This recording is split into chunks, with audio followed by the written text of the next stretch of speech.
सोन्याची शिदोरी बांधून तयार करून ठेवली पाहिजे. तिचा मरण काळ जवळी आला जाना वरते पाहिले आम्ही विलोकून तो शिवे धाडिले दिव्य विमान ती लागी न्यावया. तर अशा पद्धतीनं सगळे वेगळी म्हणजे लगेच त्या ठिकाणी इमान पाठवलेलं आहे असं या ठिकाणी सांगायला लागले. दशभुज पंचवदन शिवदूत बैसले चौघे जण कोटी सूर्य तेज विराजमान प्रभाशी समान एकाची. तर अशा पद्धतीनं दिप्यमान अशा पद्धतीचं विमान पाठवलेलं आहे.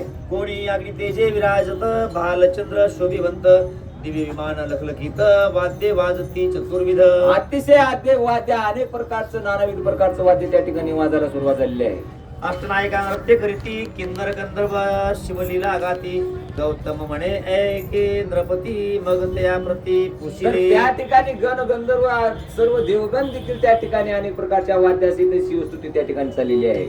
हे दिव्य विमान घेऊन कोणाचे करू जाता उतरण ते म्हणती या चांडाळीनी लागून शिवे आणू पाठविले निस्मला. मग अशा पद्धतीनं काय सांगायचं म्हणते चांडाळी जे आहे तिला आणण्यासाठी मला पाठवलेलं आहे असं सांगायला लागलेले आहे.